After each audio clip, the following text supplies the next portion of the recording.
Praise the Lord.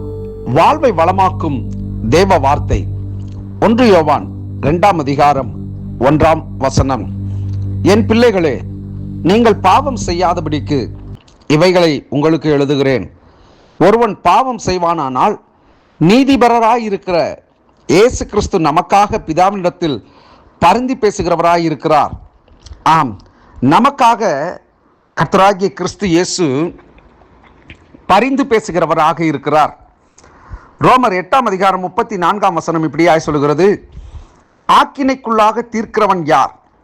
கிறிஸ்துவே மரித்தவர், அவரே எழுந்தும் இருக்கிறார், அவரே தேவனுடைய வலது பாரிசத்திலும் இருக்கிறவர், நமக்காக வேண்டுதல் செய்கிறவரும் அவரே என்று அருமையாய் சொல்லப்பட்டிருக்கிறது. விசுவாசிகள் பாவம் செய்யும் பொழுது இயேசு கிறிஸ்துவே நமக்காக பிதாவினிடத்தில் பரிந்து பேசுகிறவராக ஒரு வக்கீலாக இருக்கிறார். பிசாசானவன் எப்பொழுதும் நம்மை குற்றப்படுத்துகிறான். வெளிப்படுத்தல் 12:10 அப்பொழுது வானத்திலிருந்து ஒரு பெரிய சத்தம் உண்டாகி, இப்பொழுது ரட்சிப்பும் வல்லமையும் நமது தேவனுடைய ராஜ்யமும் அவருடைய கிறிஸ்துவின் அதிகாரமும் உண்டாயிருக்கிறது. இரவும் பகலும் நம்முடைய தேவனுக்கு முன்பாக நம்முடைய சகோதரர் மேல் குற்றம் சுமத்தும் பொருட்டு அவர்கள் மேல் குற்றம் சாட்டுகிறவன் தாழ்த்த தள்ளப்பட்டு போனான் என்று சொல்லப்பட்டிருக்கிறது. பிசாசனுடைய வேலை, அவன் எப்பொழுதும் தேவனுடைய பிள்ளைகளுக்கு விரோதமாக பேசுகிறவன் மாத்திரமல்ல, அவன் குற்றம் சுமத்துகிறவன். அவன் மற்றவர்களை, அதாவது மற்றவர்கள் மேல் கண்களை இருப்பதை பார்க்கிலும் ஊழியர்கள் மேலும் விசுவாசிகள் மேலும் தேவ பிள்ளைகள் மேலும் அவனுடைய கண்கள் அதிகமாக பதிக்கப்பட்டிருக்கிறது. சிறு காரியத்திலே தவறுவோம் என்று சொன்னாலும் அதையும் அவன் நம்மை குறித்து தேவனண்டையிலே குற்றப்படுத்துகிறவனாய் இருக்கிறான். கிறிஸ்து நமக்காக பரிந்து பேசுகிறார். ஒரு விசுவாசி பாவம் செய்வதனால் அழிக்கப்படுவானா? அவன் தன் ரட்சிப்பை இழந்து விடுவானா? நம்பிக்கை அற்று போகுமா? அது இந்த வேத புத்தகத்தின் போதகம் அல்ல. 1:9 அவர்களுக்கு இப்படி பரிந்து பேசுகிறவரும் வழக்காடுகிறவருமாக இருக்கிற ஒருவர் இருக்கும் பொழுது அவர்கள் எப்படி அழிக்கப்பட முடியும்?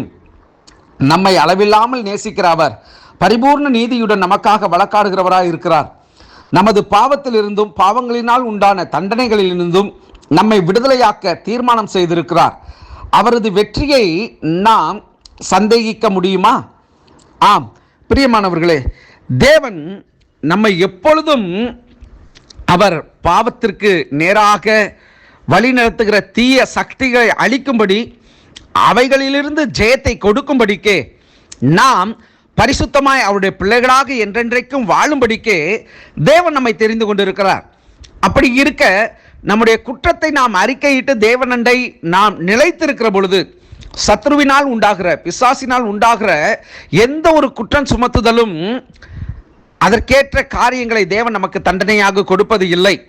நாம் மனம் வருந்தி மனம் திருந்தி தேவனண்டை நாம் நிலைத்திருக்கிற பொழுது தேவன் நம்மை தண்டிக்கிறவராக இராமல் அவர் மன்னிக்கிறவராக இருக்கிறார். நான் மறுபடியும் சொல்லுகிறேன், நன்றாக புரிந்து கொள்ளுங்கள்.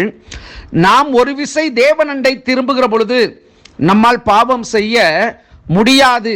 ஏன் அப்படி சொல்லுகிறேன் என்று மறுபடியும் சொல்லுகிறேன். தேவனுடைய உணர்வு, தேவன் எனக்குள் இருக்கிறார். பாவ சூழ்நிலைகள் கடந்து வருகிற பொழுது தேவன் எனக்குள் இருக்கிறார் என்பதை நான் விசுவாசித்து ஓடுகிற பொழுது என்னால் இடரவோ பாவத்தில் விழவோ என்னால் முடியாது. தேவன் என்னை உணர்த்தியும் என்னுடைய கீழ்ப்படியாமை நிமித்தம், என்னுடைய இருதய கடினத்தின் நிமித்தம் நான் கடந்து போவேன் என்று சொன்னால் அதற்கான பலனை நான் அடைந்தாக வேண்டும். ஏனென்று சொன்னால், ஒரு விசை தேவன் நம்முடைய பாவங்களை மன்னித்து விட்டார் என்று சொன்னால் மறுபடியும் நாம் பாவத்திற்குள்ளாக போகாதபடிக்கு நம்மை நாமே காத்து கொள்கிறவர்களாய் காணப்பட வேண்டும். அதை நான் வலியுறுத்துகிறேன். இன்றைக்கு நீ எத்தனை முறை நீ விழுந்தாலும் தேவன் உன்னை மன்னிச்சிருவாரு. 7 தரம் நீதிமான் விழுந்தாலும் எழுந்திருப்பான்றது உண்மை. ஆனாலும் தேவன் ஒரு விசை என்னை மன்னித்து விட்டார், நான் அவருக்கு விரோதமாய் பாவம் செய்வது எப்படி என்பதை ஒரு உணர்வுள்ள இருதயத்தோடு நாம் காணப்படுமாயின் நம்முடைய வாழ்வு சீராகவும் சிறப்பாகவும் இருக்கும். கர்த்தர் உங்களை ஆசீர்வதிப்பாராக. God bless you.